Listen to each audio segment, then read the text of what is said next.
Such a pretty song. That was continuing Lecha Dodi by Josh Warshawski and friends. How's everybody doing? Let's light up the darkness. Who is with us on a Monday night as we gather to learn about mindfulness in matters of ritual purity and washing? Stephen in New Hampshire, Tom in Pennsylvania, Melissa in Great Neck, Yehud in South Carolina, Sharon in New Jersey, Lucy in Minnesota, Paul in the Great Northwest, Nancy in North Carolina, Debbie in New Jersey, Carrie in Santa Clarita, James in Annapolis, Jose in Miami Lakes. Paula likes the song too. And over there on the YouTube side, Lynn in North Texas, Marjorie in Georgia. Welcome, everybody. Tonight's episode of AT Daily, sponsored by Lisa Lewis for the healing of Mariana Bat Juliana. May Mariana have a complete and speedy recovery, and we say amen. And Lisa, may you and all your loved ones be showered in blessings, even more than you could imagine. We say amen, and thank you for enabling us to share more Torah with more people around the world. Our daf tonight is Chagigah. This is the 13th volume of the Talmud. We're doing page 19 this evening. Challenging page, right? So we're not doing matters of mystical incidents and storytelling of the sages.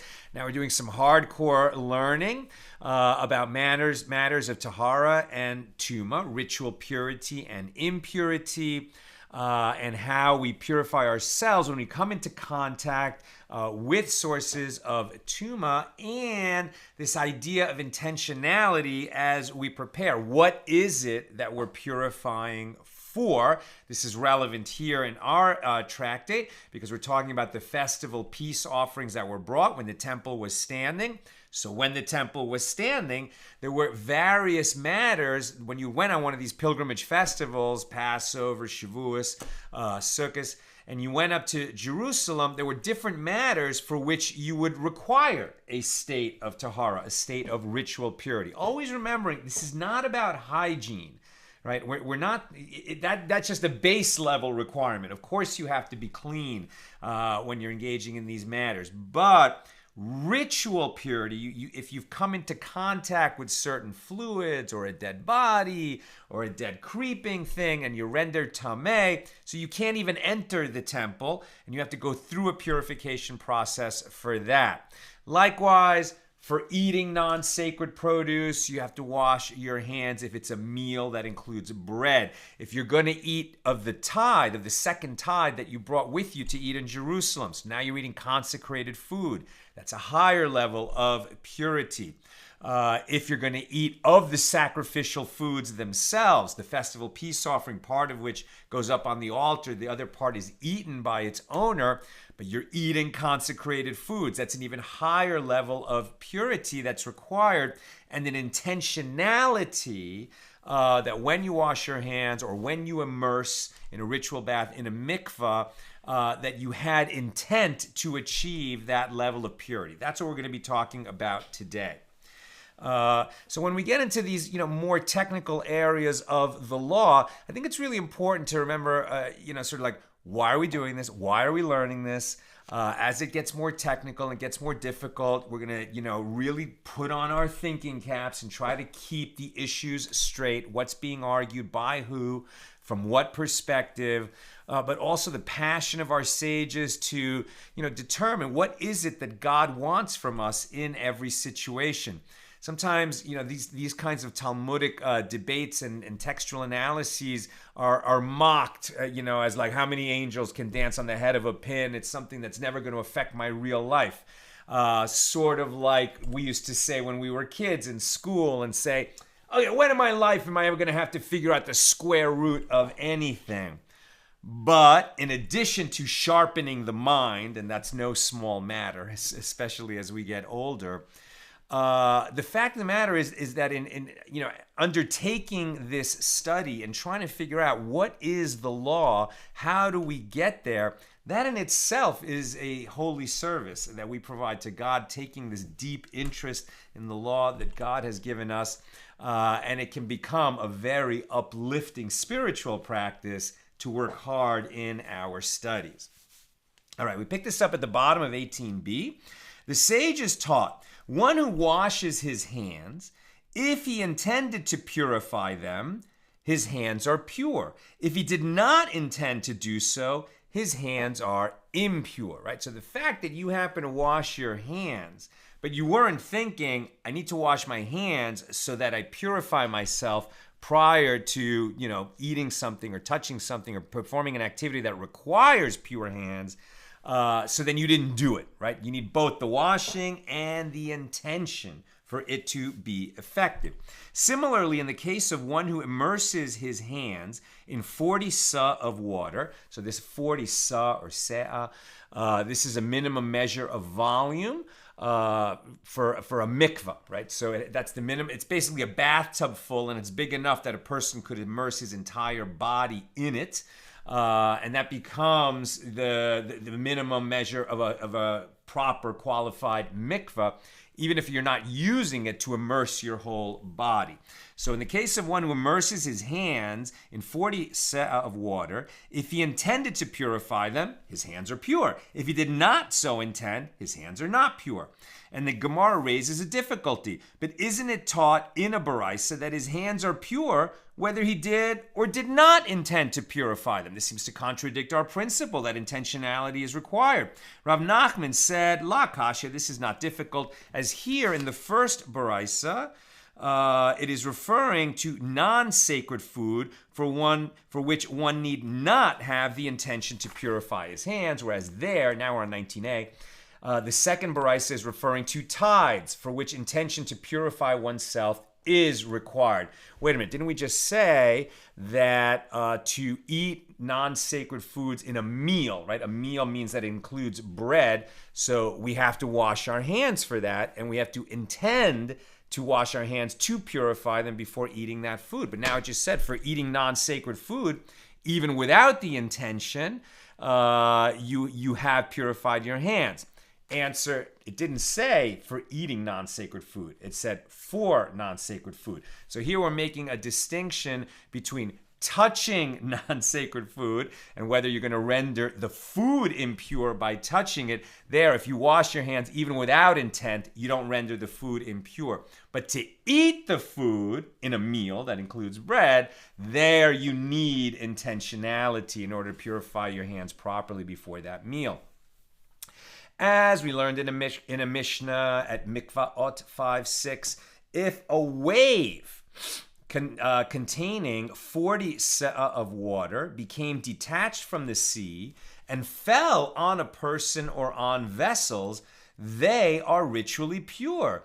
The Mishnah teaches that a person is similar to vessels. Well, just as vessels do not intend to be purified, as they obviously harbor no intentions, they're, inanimate objects, so too, the case of a person is referring to a situation in which he does not intend to purify himself, thereby implying that people can be ritually purified even without having that intention. It seems that this case of a wave that dumped all this water on you, more than the minimum measure of a mikvah, would have purified you with respect to touching non-sacred foods, even if that was not your intent, right?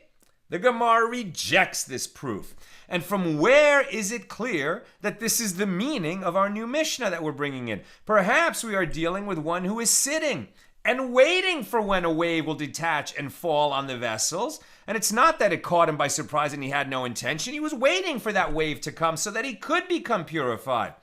And the implication of this is just the opposite. Vessels are actually similar to a person, and just as a person is capable of intention to ritually purify himself, so too, in the case of vessels that are mentioned in this Mishnah, it's referring to a situation where the owner of the vessels has intent to immerse them in the waters of that wave in order to purify them, and that's why the vessels became purified.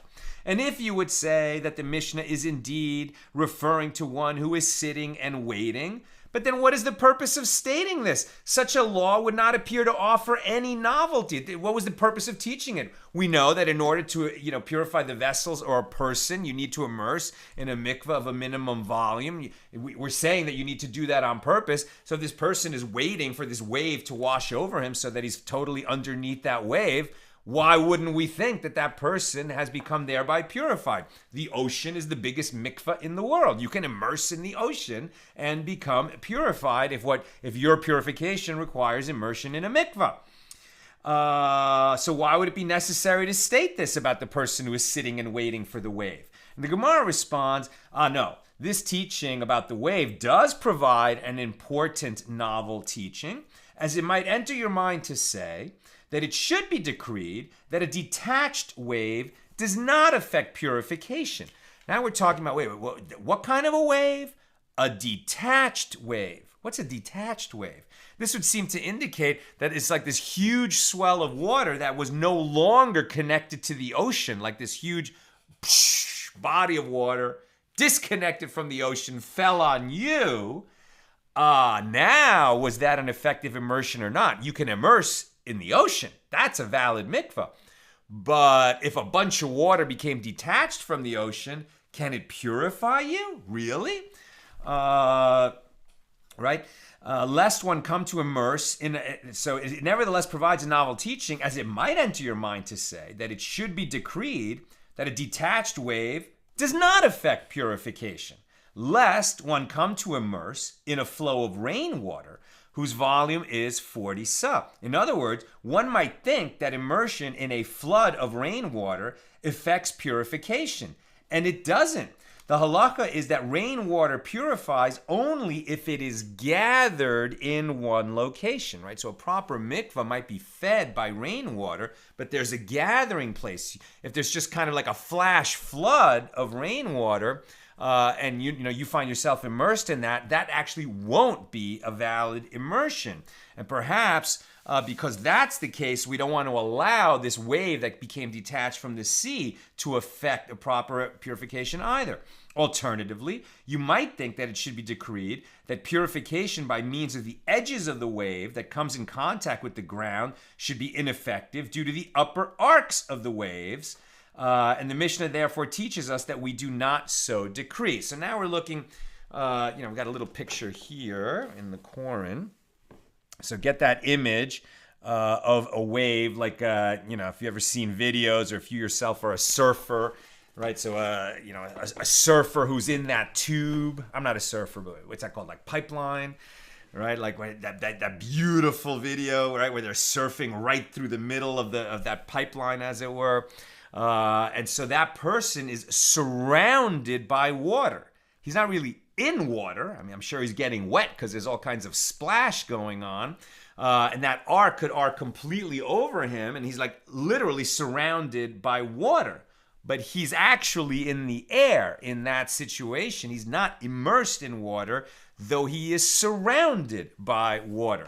And from where do you say that one may not immerse in the arcs? Well, as it is taught in a baraisa, one may immerse in the edges of waves. The edges is like the leading edge of the wave, right? The bottom of the wave, from which that big curve, is founded in, as it were. So there's a little spider hanging off my microphone. We'll just let him be. Okay.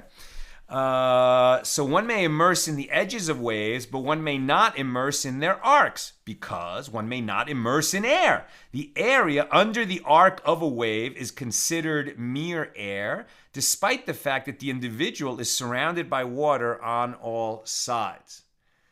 Okay, this little hanging spider is just a little too distracting.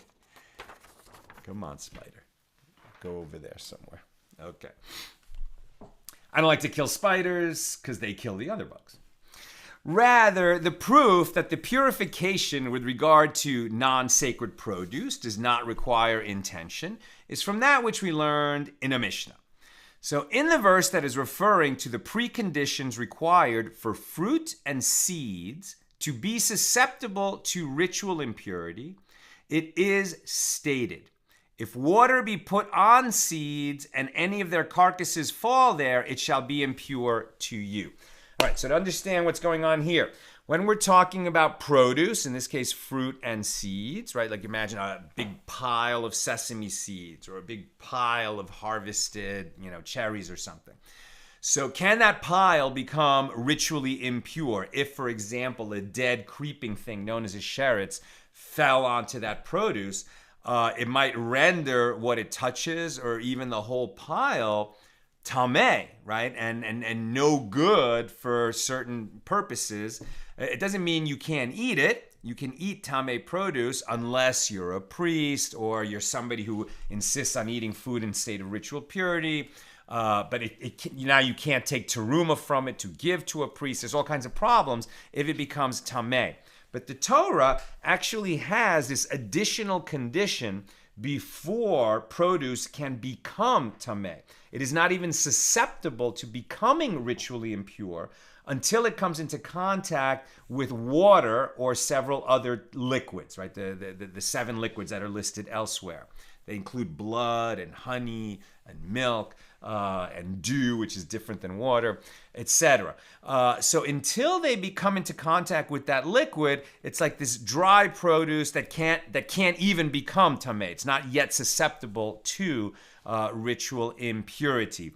And as we'll see, that moisture, that water that's on the produce has to be there sort of like with the volition of the owner of the produce. This accidental contact of the liquid, that's a subject that we're going to study at another time in our Daf Yomi journey. But there has to be some volition by the owner of the produce that the liquid be in contact with it, and now it's susceptible to impurity, and now if it comes into contact with a source of impurity, then that produce became impure. Right? That's the background of what we're learning now, just we're learning it for a different reason. What's going on? So now, we're talking about whether a person immersing his hands, so somebody washed without the intention to purify his hands, his hands just got wet or they just washed, but he wasn't thinking to purify his hands so that he could eat non-sacred produce. And we're debating whether that lack of intention stops him from purifying his hands in this situation. And so now the Gemara is bringing a teaching from another area of the law, right? The proof that the purification with regard to non-sacred produce does not require intention is from that which we learn in this other Mishna. In the verse that is referring to the preconditions required for fruit and seeds to be susceptible to ritual impurity, it is stated, if water be put on seeds, and any of their carcasses of this creeping things fall there, then it shall be impure to you. It was prepared for impurity because it was in contact with the moisture, and then this creeping thing, the dead creeping thing, a source of impurity fell into it.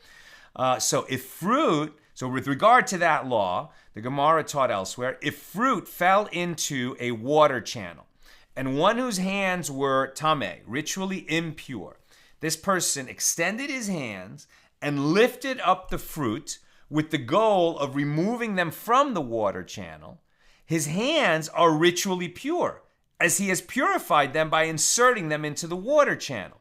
And these fruits are not included in the category of this law from the Torah if water be put on the seeds, right? Because the water, the fruit in this case got wet, but not with the volition of the owner of the fruit, right? The fruit accidentally fell into the water channel, and now somebody who happened to be in a state of impurity lifted that fruit out. So what they're going to say is that fruit is going to actually remain pure. It will not become impure.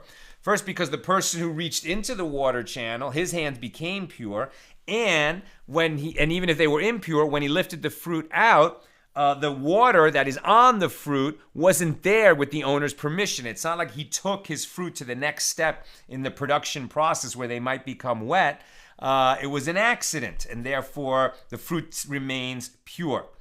And if he put his hands into the water channel in order to wash his hands, then his hands are ritually pure, and the fruit is included in the category of if water be put on the seeds, because now when he touches the fruit, I guess he intended that his hands become wet. Right before he just went to get the fruit, it was unavoidable that his hands became wet. But now he's thinking, oh, I'll clean my hands as I reach in. So now I've purified my hands. The fruit now is susceptible to ritual impurity, but it hasn't become impure, it hasn't touched impurity yet. Since he intended to wet his hands, the contact of the fruit with this water renders them susceptible to ritual impurity. In any case, from that teaching about this case of that fruit in the ditch, in any case, the Mishnah teaches that his hands are ritually pure in either situation, indicating that no special intention is required for purification. Now, what we've already, ascertained is that, right, you don't need intention to purify your hands simply with respect to touching non-sacred food. But with respect to eating non-sacred food as part of a meal that includes bread, then yes, you need to wash your hands with the intention to purify your hands in order to be prepared. Now, Rabbah raised an objection to Rav Nachman from the Mishnah here, our Mishnah that we're discussing here in Tractate Chagigah. One who immersed for the purpose of eating non-sacred food and assumes a presumptive status of ritual purity for non-sacred food, this person is still prohibited from eating tithes. The same washing, the same immersion would be sufficient to render him pure, ritually pure, enough to eat tithes, consecrated food. But because he didn't intend to achieve a level of purity for eating tithes, he was only intending to do that immersion for the sake of attaining a level of purity for eating non-sacred food. So he's pure for non-sacred food, but he didn't attain the level of purity for eating tithes. That's what we've learned in our Mishnah. And the Gemara infers from this. So if one immersed with the intention of assuming a presumptive status of ritual purity for non-sacred food, yes, he assumes that status. If he did not immerse with the intention of assuming that presumptive status, no, he does not assume that status. And this proves that even for the sake of non-sacred produce, one must intend to assume the appropriate status of ritual purity. Now, Rav Nachman takes issue with this. He says you don't need intention. He says, Rav Nachman would say this is what the Mishnah is saying. Even though he assumes a presumptive status of ritual purity for non-sacred produce, he is prohibited from eating tithes. In other words, the Mishnah does not teach that intention is required for eating non-sacred food in a state of ritual purity. Rather, it teaches that even if one intended to purify himself for non-sacred food, he is not purified with regard to tithes. But we don't learn from that whether he requires intention for eating non-sacred foods. So Rabbah, argues back with an objection, saying, with regard to one who immersed, without intending to assume a presumptive status of ritual purity, it is as if he has not immersed. And what? Is it not teaching that it is as if he is not immersed at all? If he didn't have an intention to purify himself for the purpose of eating non-sacred food in a meal with bread, then it's like he didn't immerse at all. He is definitely not prepared to eat non-sacred food in a meal with bread. So Rav Nachman rejected this proof as well. No, says Rav Nachman, it means that it is as if he has not immersed for tithes, but he is considered to have immersed for non-sacred produce, for which no intention is necessary, according to Rav Nachman, and according to the law with respect to touching non-sacred produce, but for eating it, you need intention. The Gemara comments, he, meaning Rabbah, thought that Rav Nachman was merely refuting his proof by saying that the wording of the Mishnah does not conclusively prove his case. But he did not actually think that the Mishnah should be understood differently. However, he subsequently went and examined the sources, and he found that a Baraisa was explicitly taught in accordance with the opinion of Rav Nachman, one who immersed and did not intend to assume a presumptive status of ritual purity is prohibited from eating tithes, but is permitted to eat non-sacred produce, even if he eats non-sacred produce only when ritually pure. So that was like a group of people who went above and beyond what was required of them, and they were meticulous to only eat food when they were in a state of ritual purity. It's not required by the Torah, but these were, like kind of extremists, right? So they were a group that would only eat at all if they knew that they were in a state of ritual purity. This no longer exists. Okay, so now it seems like Rav Nachman has prevailed in this argument. Rabbah agrees with him. And if you washed, even without an intent to purify yourself for eating non-sacred food, but you did wash, you have become ritually pure for eating that food. That's not where the halacha ended up, but now Rabbah seems to agree with Rav Nachman. Now, with regard to assuming a presumptive status of ritual purity, Rabbi Elazar said, if one immersed without any particular intention and he ascended from his immersion, he may assume a presumptive status of ritual purity after his immersion for whatever he wishes. In his opinion, there's no need to have a definite intention in mind at the actual moment of immersion. So now we're sort of changing this idea of intentionality. You would think that you need to have that intention, certainly for the higher degrees of purity, even if, even if we concede to Rav Nachman that for eating non-sacred produce, if you immersed without intention, but you immersed, you're considered ritually pure. But for higher levels, for eating tithes, for eating sacrificial foods, etc., for sure you need to have that intention. Now what Rabbi Elazar is saying, you have to have that intention. But when do you need to have that intention? You would think it's before you even get in the mikveh. He's saying that if you didn't have intention, but you went in and out of the mikveh, and then you said, oh, wait a minute, I should have formulated to have an intent to purify myself. But my intent was, as of now, even though I already came out of the mikveh, but I want that immersion in the mikveh to count for purifying me for eating tithes. So according to Rabbi Elazar, that works. The Gemara objects, and objects based on the following baraisa. In a case where one has immersed and is ascending from the immersion, and one of his feet is still in the water, if he had originally intended to assume a presumptive status of ritual purity for a minor matter, like eating non-sacred food, okay, so he may still intend to assume presumptive status for a major matter. He can switch his intention for even a higher level of purity. But if he has fully ascended, he doesn't have his foot in the mikveh anymore, he's completely out of it, now he may no longer change his intention from his original intent, whatever that level of purity that he was intending. He can't now change his intention to a higher level once he's left the mikveh. And the Gemara infers from this baraisa, what, is it not teaching that if one has ascended, he may not intend to assume a presumptive status of ritual purity at all, which proves that one may do so only if he's still partially in the water. The Gemara rejects this inference. No, it should be understood like this.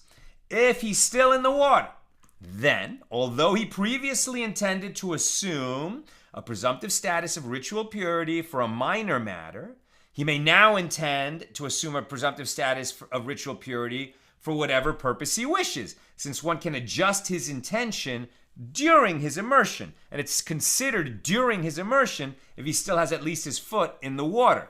But once he has ascended, once he has left the water, if he did not intend to assume a presumptive status of ritual purity at all, but immersed without forming any intention, he may intend to assume a presumptive status of ritual purity for whatever he wishes, even after ascending from the bath. But if he did intend to assume a presumptive status of ritual purity for a minor matter, now that he has left the bath, he can't change that intention. Too late. If he had no intention, he can take on an intention for the immersion that he just completed. But if he had some intention, he can't adjust that intention to a higher level of purity after he leaves the bath.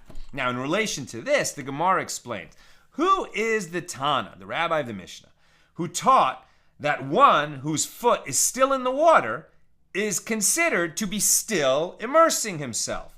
So Rabbi Pedat said, it is the opinion of Rabbi Yehuda, as we learned in a Mishnah, Mikvaot 7:6, in the case of a ritual bath that was measured and found to contain exactly 40 sa of water, meaning the exact minimum measure that qualifies a mikveh to be a mikveh.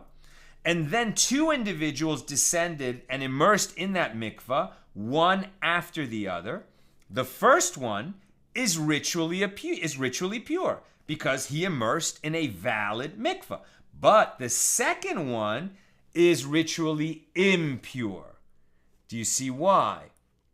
It was a mikveh with the exact minimum volume required of water. The first one went in. He went into a proper mikveh with 40 sa of water. When he came out, he's wet. If he's wet, it must be that some of the water in the mikveh is clinging to his body.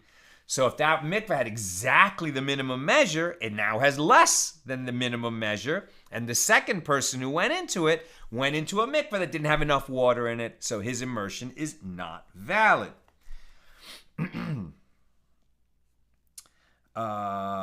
Therefore, it does not purify the second individual. Rabbi Yehuda said, if the feet of the first one were still touching the water, so that he had not yet exited the ritual bath entirely, while the second person went in, then the second person is also pure. Because even though the first one, got out, he's all wet, there's a bunch of water on his body, but if his foot is still in the mikveh, it's like the water that is on his body is still connected to the water in the mikveh, and now the second one who goes into that mikveh is considered to have immersed in a proper mikveh with 40 sa of water in it.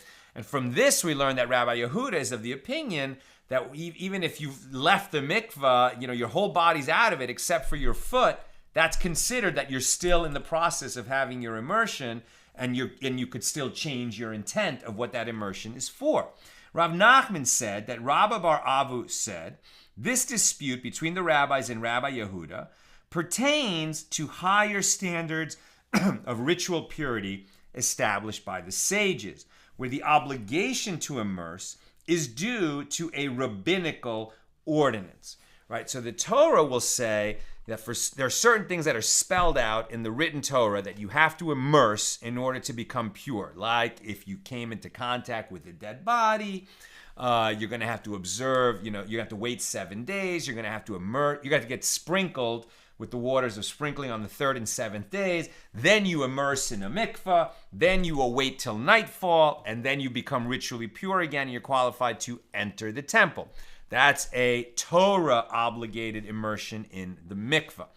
But the sages decreed there's some other situations not spelled out in the written Torah where immersion is required. This is by rabbinic decree rather than by written Torah law. So Rav Nachman said that Rabbi Bar Abba said this dispute between the rabbis and Rabbi Yehuda is about one of those rabbinically decreed immersions, not a Torah law immersion.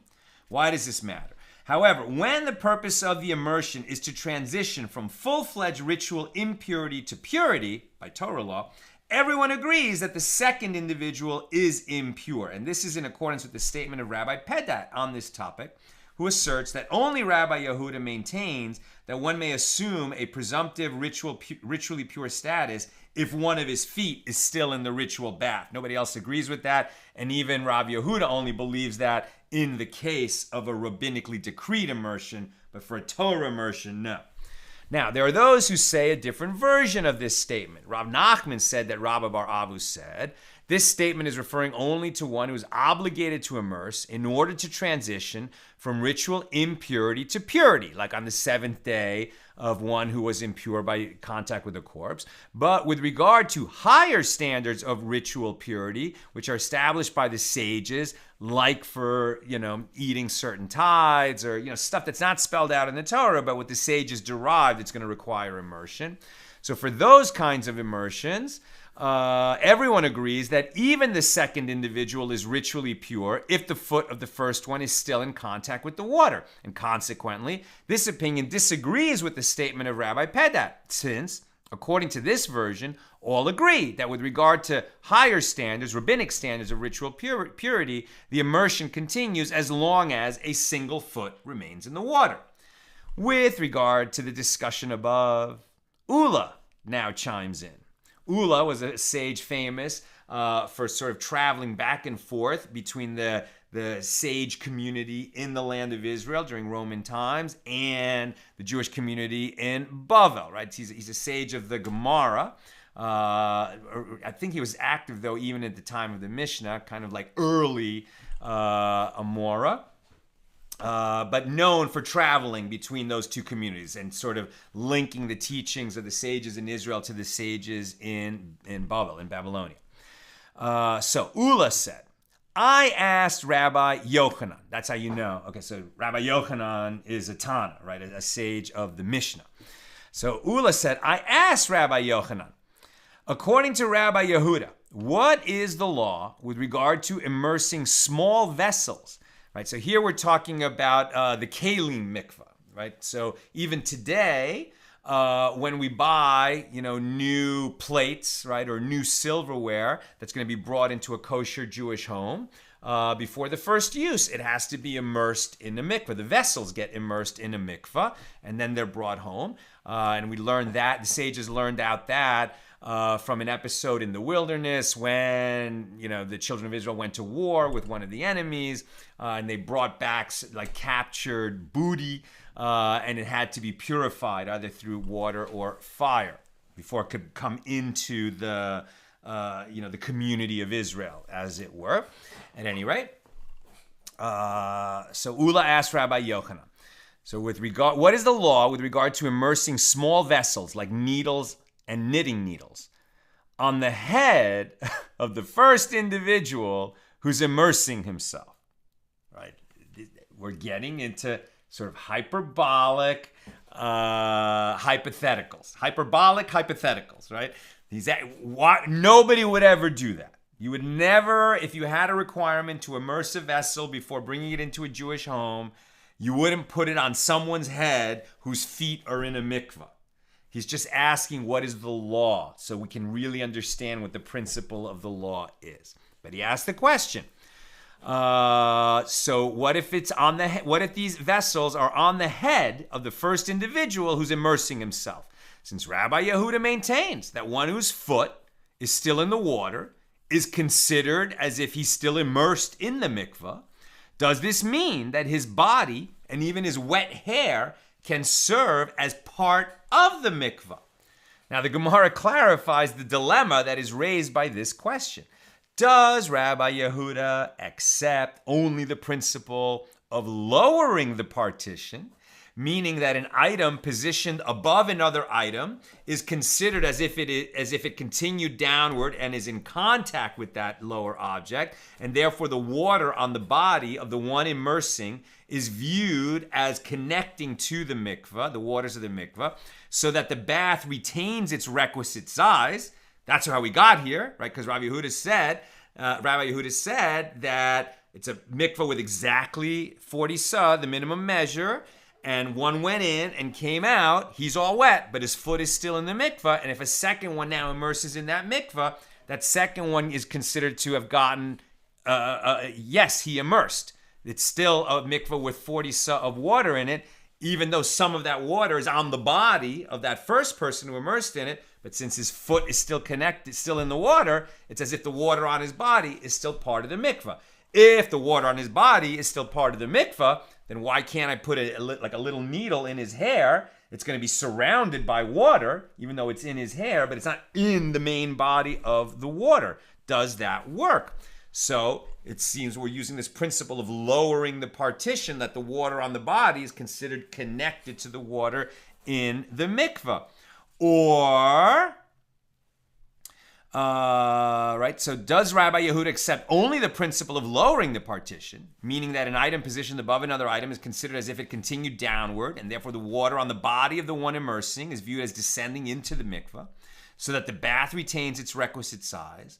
But he does not accept the concept of raising the partition, so that the water in the ritual bath is not considered to rise up to one's head, making his head, his wet head part of the mikvah as well.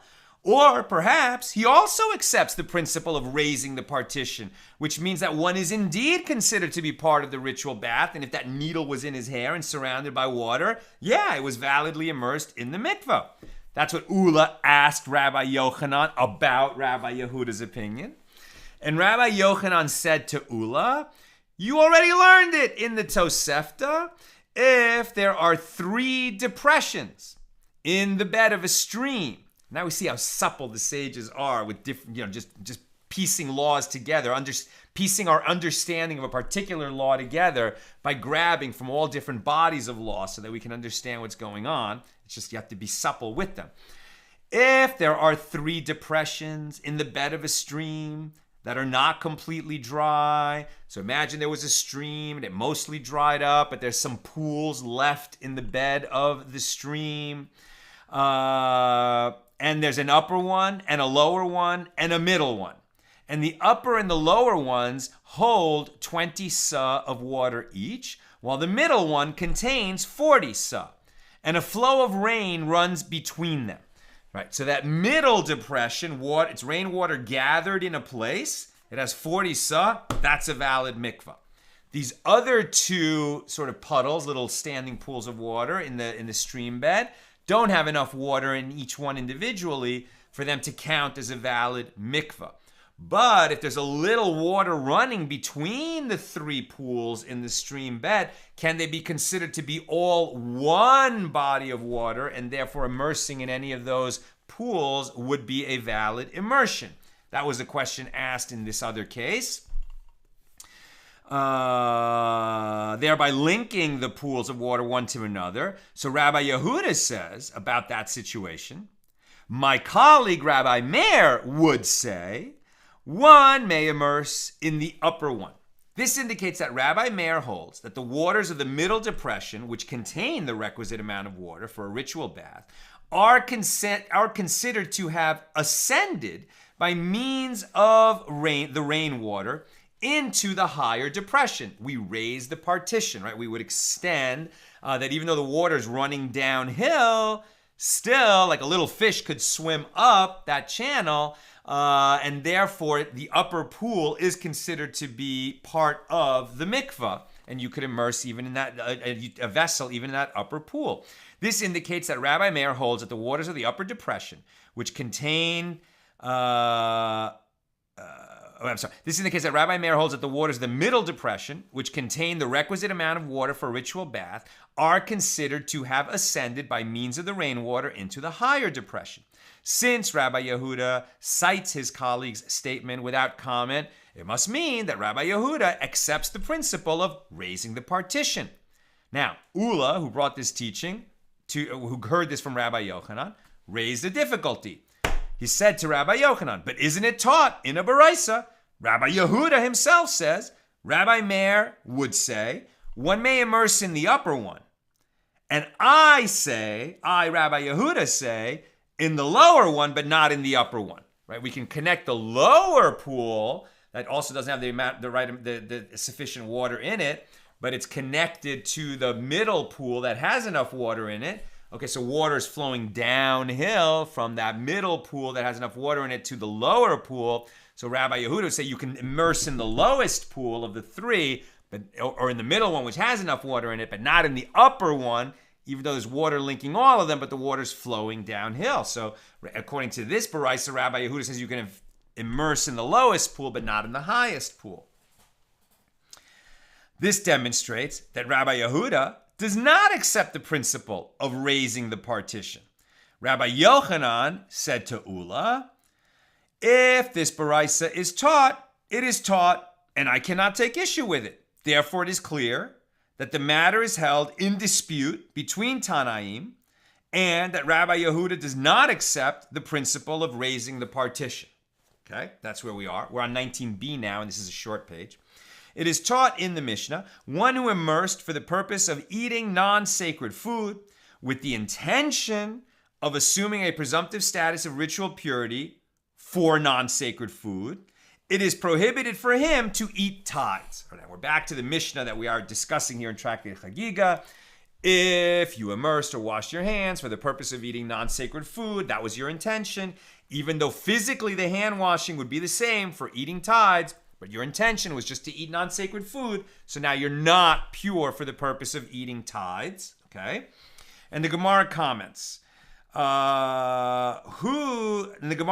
whose opinion is expressed in our Mishnah.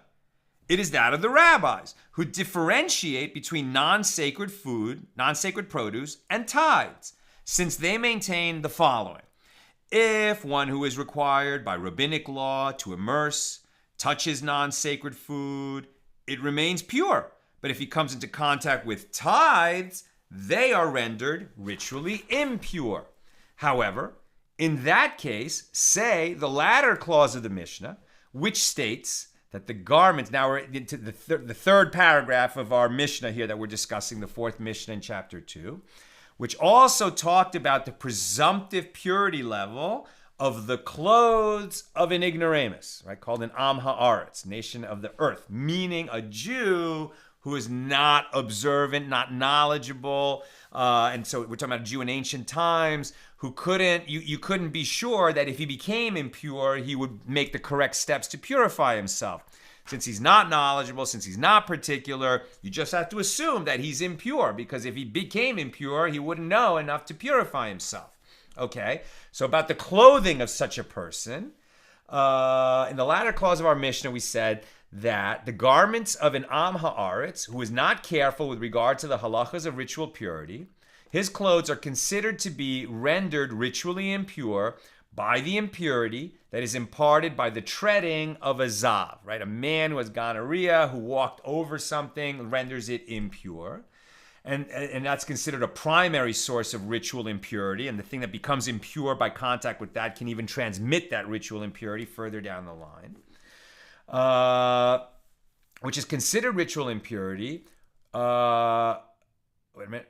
The latter clause of the Mishnah, which states that the garments of an Am Haaretz, who is not careful with regard to halachas of purity, are considered to be rendered ritually impure by the impurity imparted by the treading of a zav, which is considered a primary source of ritual impurity for Perushin. Perushin are individuals who are careful to eat even non-sacred food in a state of purity. They hold themselves to that higher standard. And the garments of Perushin, even though they're very careful to keep themselves to always be in a state of purity when eating any food, although they are careful to remain ritually pure, they are nevertheless considered to be rendered impure by the treading of a zav for priests who partake of teruma, right? So even though these people are super careful, if a priest comes into contact with them, they are considered impure if they're not going to eat teruma. And consequently, the latter clause, food that only priests can eat, and consequently, the latter clause differs from the opinion of the rabbis in the earlier clause. We're almost done. If you have questions, get them in. Therefore, we have arrived at the opinion of Rabbi Meir, who said non-sacred produce and tithes are similar to one another, as this clause of the Mishnah does not distinguish between those eating non-sacred food and those eating tithes. In the earlier clause, the opinion of the rabbis, and the latter clause, the opinion is the earlier clause the opinion of the rabbis, and the latter clause the opinion of Rabbi Meir? And the Gemara answers, yes, although it is unusual in this instance, we must explain that the earlier clause of our Mishnah was said by the rabbis, and the latter clause was said by Rabbi Meir. However, Rav Acha bar Ada would teach that 5 levels of ritual purity are listed in the latter clause of the Mishnah by counting the clause that states that the clothes of those who eat non-sacred produce in a state of purity are ritually impure for tithes, and in this way he establishes the entire Mishnah in accordance with the opinion of the rabbis.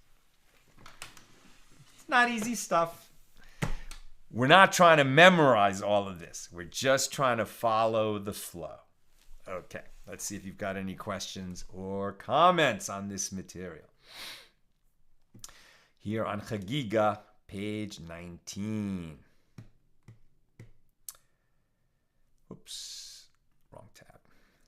Okay, hold on, just waiting for the Google Doc. Here we go. Bill, quick question for the community as a whole, because someone in a study group asked me and I didn't have a good answer. Can anyone recommend any Jewish commentaries on the book of Amos? I don't know offhand a good source for that. But there's definitely, it's always worth checking the Art Scroll website because there's just so much material there, and there's lots of different commentaries on the whole Hebrew Bible. So that's a good place to start. Sharon Frant Brooks, does washing hands with intention require the saying of the bracha? I think so. I mean, that's definitely the procedure we have now, right? If we're going to eat a meal with bread, then we have to wash our hands. And if we wash our hands because we're fulfilling... It's a great question, Sharon. Why are we washing our hands? Because the rabbis command us to wash our hands before we eat a meal that has bread in it. And then afterwards, we're going to have to say the grace after meals. Why do we say the bracha? Because we're performing a mitzvah. Have we not performed the mitzvah if we don't say the bracha? I don't know. It's a good question. Tom, so shouldn't you just intend to prepare for the highest level that one is eligible for? Now that sounds like smart thinking, right? If the same washing, the same physical washing would cover eating at different levels, then why not just have intention for the highest level? I think you could probably do that. That still wouldn't change, that we need to conduct our analysis to see, because it's the hyperbolic hypotheticals, right? We really need to understand what did we accomplish if we didn't have that intention. But it would seem like a good way to cover one's bases. And again, all of this really only washing our hands before eating a meal with bread, that we do today. Washing hands in order to purify them so that we could eat second tithe or of the sacrificial foods or terum if one is a priest. All of that is only relevant when the temple is standing. And so by studying these laws, we fulfill our obligation now through the study, even though we can't do the physical practice. But it would seem to me that that would be a good strategy, Tom, right? So just so you're covered, right? And especially where this could really come up is, you might be a priest, but you're in Jerusalem. You have your own second tithe. I mean, no, you know what? Priests don't tithe. I don't think they do. But they could share in somebody else's second tithe. They could be a guest at a meal where they're eating with the second tithe. And so the priest was just planning to go to a meal like that. That's what he was preparing for. And then it turns out later he's going to, need to eat some teruma with his other friend who's also a priest. It was unexpected, and that's why he didn't have that intention, and he's not prepared for it, and so he would have to immerse again. That's where this kind of thing could come up. Nina says, there are comments with regard to the spider that was hanging off my microphone. Bill, I realize it was distracting, but I'm enamored of our tiny little spider scholar. And Bill, even a sheretz can want to learn. Yeah, there's a whole a series of books, children's books. Sammy the Spider. Sammy the Spider wants to keep Shabbos. Sammy the Spider wants to keep kosher.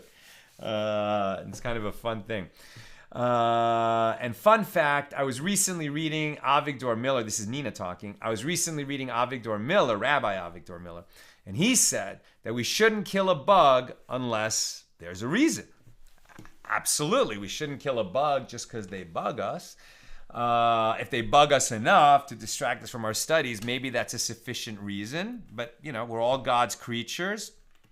And if you can just, pick up the bug and take it outside, much better. It's a spiritual act that you're doing.